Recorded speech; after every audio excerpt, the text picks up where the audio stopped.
The world is always on fire. The tribes of the Holy Lands have been bickering for centuries over spurious statues and false prophets, and all that division only fuels hate and scars the lands of Allah. Only 100 years ago, the Christians fought against us in their so-called Holy Crusade. Deceived by their leaders and the Vatican, the Crusaders believed their bloodshed and ransacking of our lands to be a holy act. This glorified slaughter of our people, legislated by Satan himself, dressed in papal robes, resulted in the conquest of Jerusalem. The tribes of Allah were in disarray. I was the first to unite them under one banner, to start the only war that mattered, a war in the name of the one true God, the greatest war the Holy Lands had ever seen. I was always told I was special, that I would lead the people of this earth to the light of Allah. What a fool I was. I wagered their words over those of God's, falling to my own hubris. Only 10 years ago, the leprous boy king Baldwin IV of Jerusalem shattered my forces at Montissade. I barely escaped with my life. Yet Allah works in mysterious ways. After the leprous king's death, the kingdom of Jerusalem was in disarray, and I, Salah ad-Din, the first of the ایوبی dynasty, was granted another chance to prove myself. I will purify the sacred lands of my ancestors. At the Horns of Hattin, a most sacred battleground, I will face the Christian forces and reconquer the jeweled city of the Holy Lands. Jerusalem will once again know peace. In the name of Allah.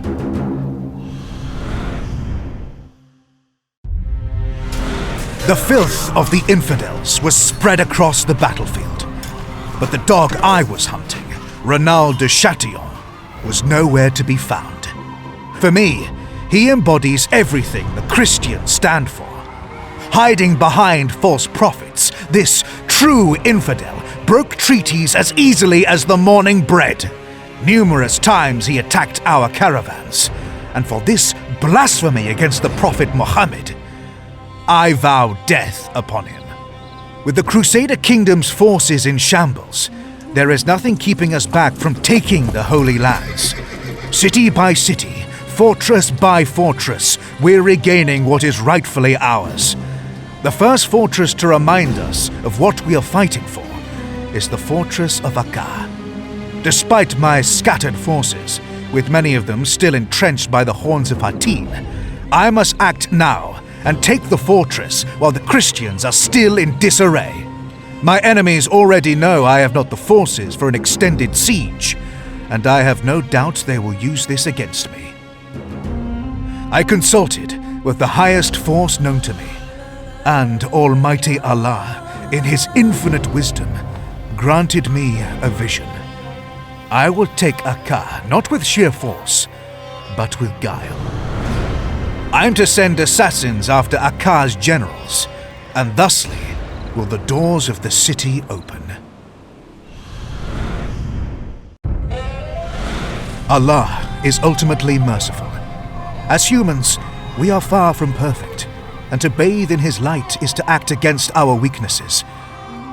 Some can be spared, if they are willing to see Allah's grace. Those who rebel against the one true God will meet their end by my hand, or support us in our holy cause, whether they like it or not. But there's still one person that will never earn my compassion. Renald de Chatillon. That dog hid himself in Ashkelon. I could march on Jerusalem immediately without delay, but Renald has become something else for me. This war bears Renald's face. For all of the sins against myself and Allah, I promise Renald death, and as I was taught, the king must always follow through. Jerusalem will have to wait, at least until I set Ashkelon alight. I am the hand of Allah in the domain of men, and no one but me is to pass judgment upon those who spread profanity against him. Eventually, Renald de Chatillon, the blaspheming sack of foul meat, met the sharp end of my blade.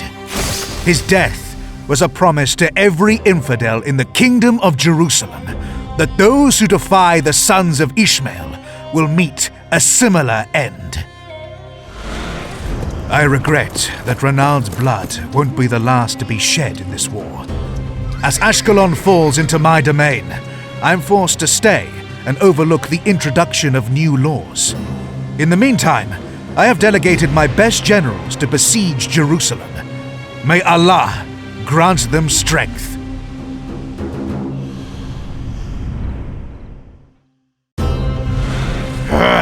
What imbeciles! No wonder Jerusalem fell a century ago, if the city was governed by fools as incompetent as my generals. I promised Abdullah, the general in charge of the siege, that history will never know his name, and he'll spend the rest of his life as a common tax collector. I granted him this mercy so that his name would not become synonymous with fools among future generations. History, though, is often an ironic tale. The Christians captured Jerusalem from the north. Their knights fought in the shade of the citadel's walls, allowing them to hide from the scorching sun. I promptly directed my own assault from the very same side, knowing full well that those walls were never truly repaired to their former glory. Within the walls of Jerusalem, Allah's word can be heard from every corner. The city fell to my army. Luckily, our holy shrine survived the assault, and my warriors could seek solitude in the cold rooms of the Al-Aqsa. The Christian citizens of Jerusalem will be judged accordingly. Those who valued their false god above Allah will soon face their sentence in the endless desert as exiles. If their God is as merciful as they say, then they will find a safe passage home. If not, I hope Allah will save their lost souls.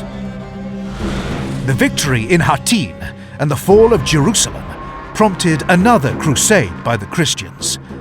The King of England led the Christian forces himself, and despite initial victories on the battlefield, the Christians never reached Jerusalem again. Finally, a truce was reached, and unarmed Christians were permitted to visit the Holy Lands as pilgrims. After a century-long struggle, we have recaptured the Holy Lands, and I believe we shall never lose them. To do so, we will never allow any Christian kingdom to gain influence or jurisdiction over this territory ever again.